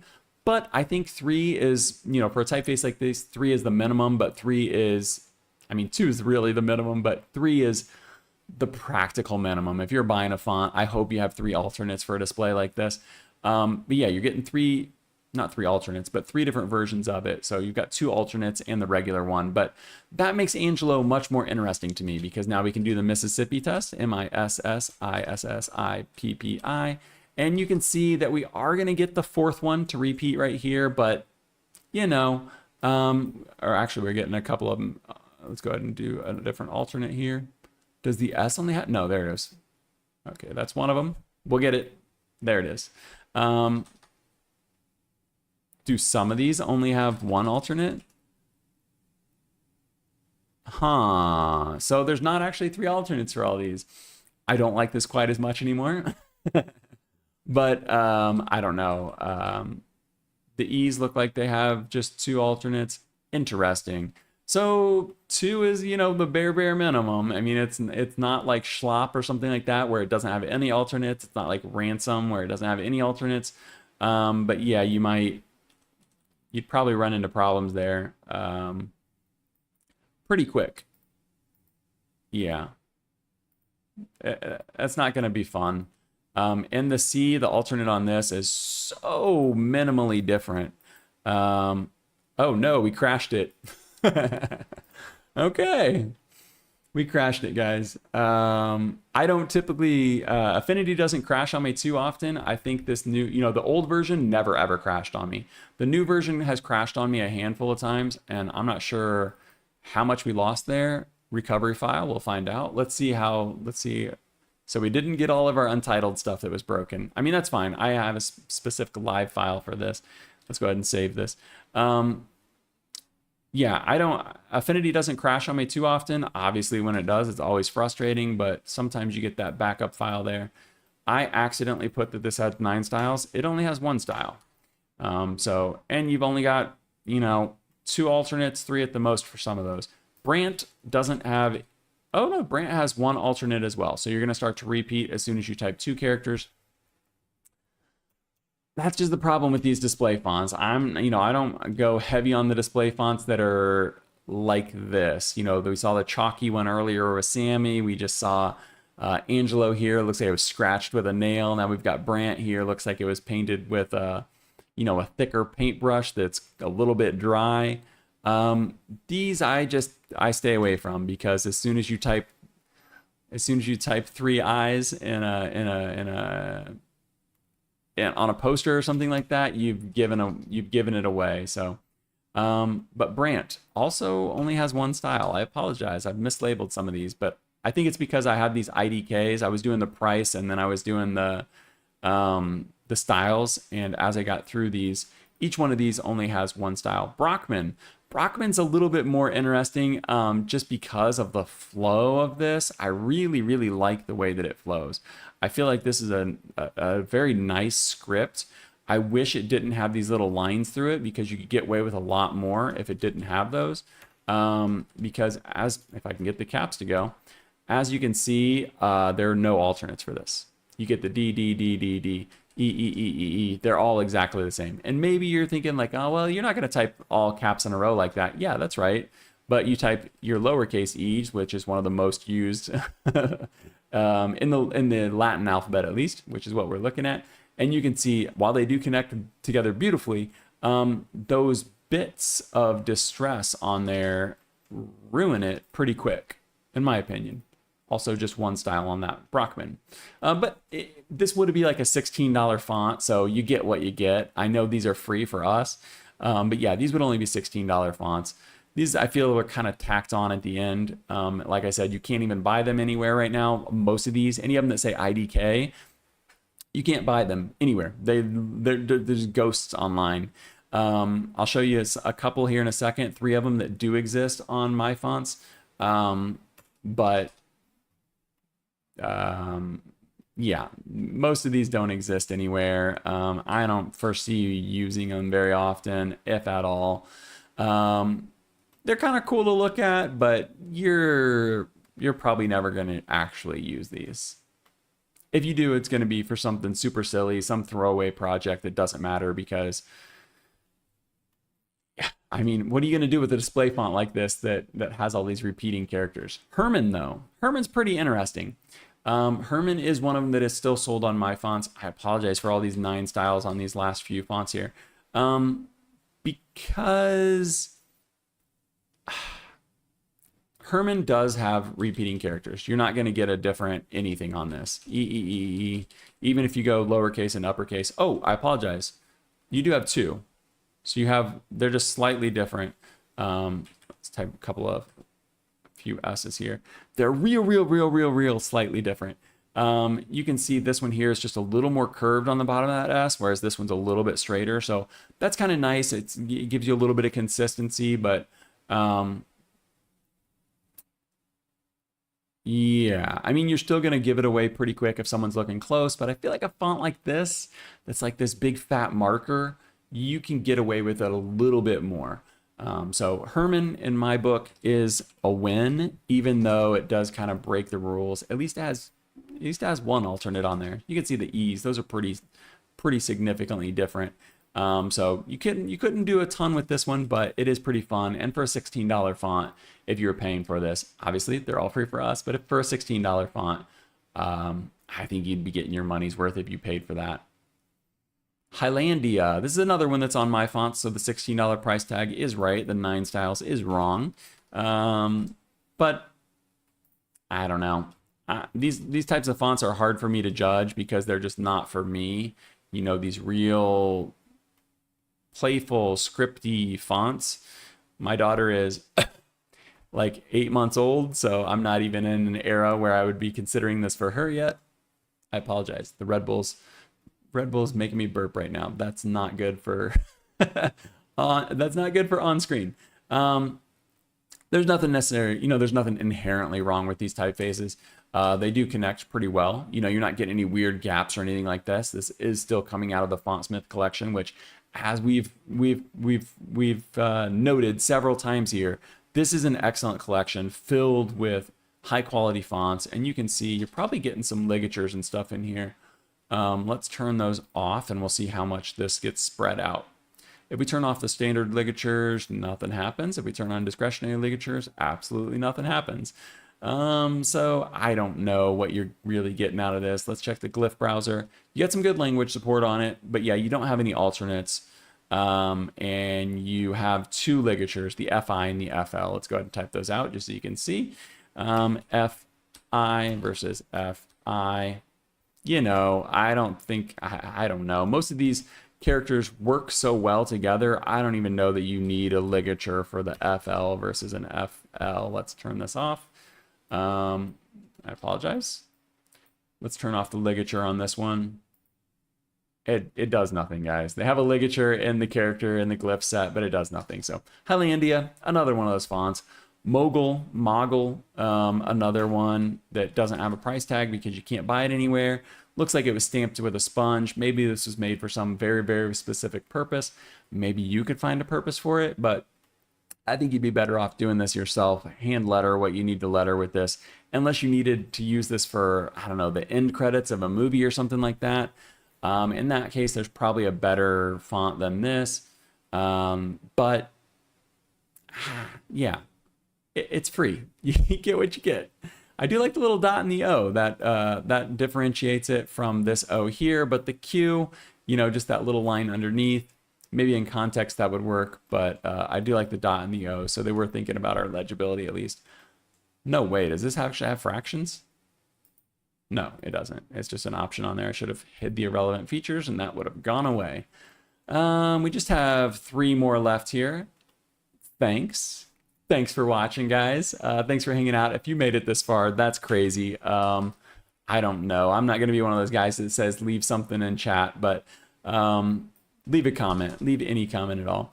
$16 for this one if you were to buy it on MyFonts. So we're looking at the value here, not because we're necessarily buying it, but this is a fun one. Let's see if it has any alternates. No, it does not.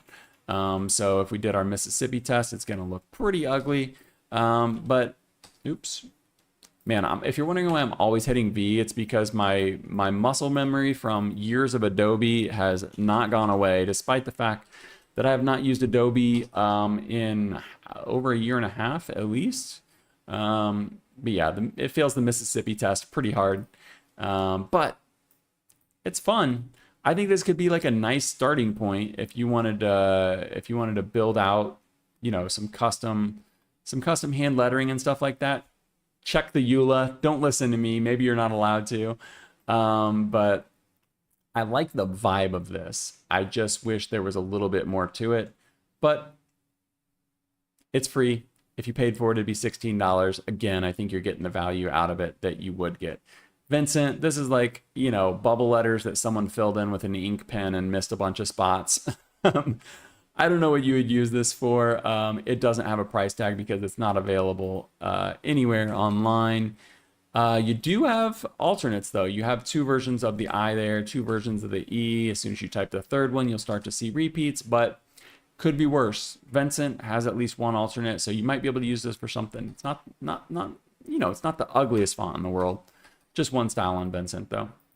No, I lied. I apologize for yelling. Two styles on Vincent. We're gonna have a really big V accent here. There is sketch and there is solid. As much as I hate the distressed versions of these things, I actually think the distressed version looks better. Maybe not. Solid's kind of nice. But you know, you're gonna have a couple of characters and then you're gonna get the repeats, but you could probably do something with Vincent. It's pretty nice. Like the solid one is much more like sign painting. You know, like you could imagine this being like oranges, sale. Like you could do that. You could get away with that. Turn this into like a blue color. Let's see here. Boom. That's like your grocery store right there. Yeah, you could get away with that. You could at least use it as a placeholder until you can go buy like dual casual from Future Fonts or something like that. Vincent, not bad. Let's just turn off this sketch version of it because the solid version is so much better. Last one, going out on a whimper here. Yorkton, another one you cannot find anywhere. It's like a scratchy, you know, script font. I don't know what you would use this for. It's not particularly elegant to me. It's more of like someone scribbling, you know, in a notebook or something. Look at this wild Q that has like the line through it like that. Kind of a mixture of cursive and regular lettering because you got the R here with no alternates on it. So yeah, I don't know that you're going to be using Yorkton for anything, but it exists, and maybe, you know, you never know. That's the thing with these fonts.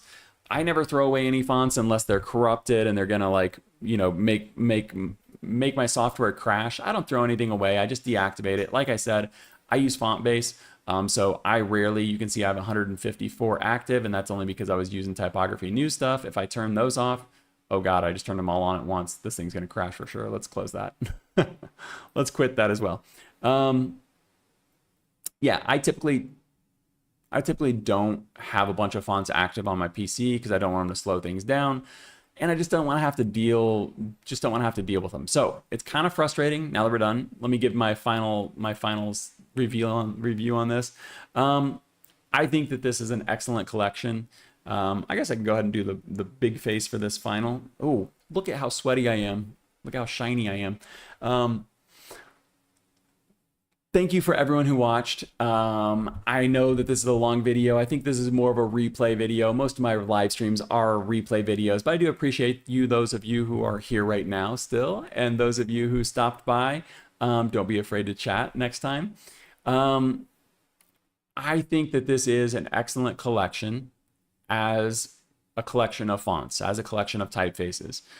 I don't think the way that you have to activate it, and the fact that there's a non-zero chance that Monotype, Canva, Affinity, whoever you want to blame, could just turn this off inside of your application whenever they want. Because this is a plugin, because you can't download and back up any of these fonts, you could be doing a project, and one day if they decide like Monotype doesn't want to play nice with Canva anymore, or Canva doesn't want to play nice with you anymore, they could turn these off. It's like Netflix. You can subscribe to Netflix and they can take The Office off of there because it's going to go to Peacock or, you know, whatever. They could take the shows away. They could take this font away. Do I think they're going to do that? I don't think that the probability is super high, at least not in the near future. I think people would be so pissed, and it would just the backlash would be too bad for them to do that. I'm still very optimistic about Affinity in general. I'm glad that this font collection, this Fontsmith collection, finally released. It did take 2 months after Affinity released to actually get this. Almost 2 months. They released this on October 30th, and today is this released yesterday on December 22nd. So almost 2 months to get it. Was it worth the wait? Yeah. In terms of the font collection, is it really frustrating the way that they've integrated this in as basically a plugin? Yeah. Is the EULA a little bit worrisome because this is a partnership with Monotype? Yes. Also, yes. Should we enjoy these fonts while we have them? Yeah, we should. You can only use them in Affinity. You can't use them in anything else. You know, they're doing the walled garden to us, but it is what it is. You know, they're free. They didn't have to give us anything. They really didn't. I'm not one of those people that says like don't complain about free stuff, because you can always be critical of the practices that businesses take. But in the end, these are free. They didn't have to give us anything, and we got over $12,000 worth of fonts at our disposal that we can use commercially, that we can use in Affinity. I know we can't use them anywhere else, but $12,000 worth of fonts because you spent, you know, $100 or $200 on version 1 or version 2 of Affinity. So that's pretty cool. I think it is a nice thank you. I think it's a nice gesture. Just wish that it didn't have the activation nonsense. So I'm going to check chat one last time, and then I'm going to get out of here. So thank you so much for watching. I've been Curtis Simpson. This was the Jectives Affinity review of the Fontsmith collection. Bye.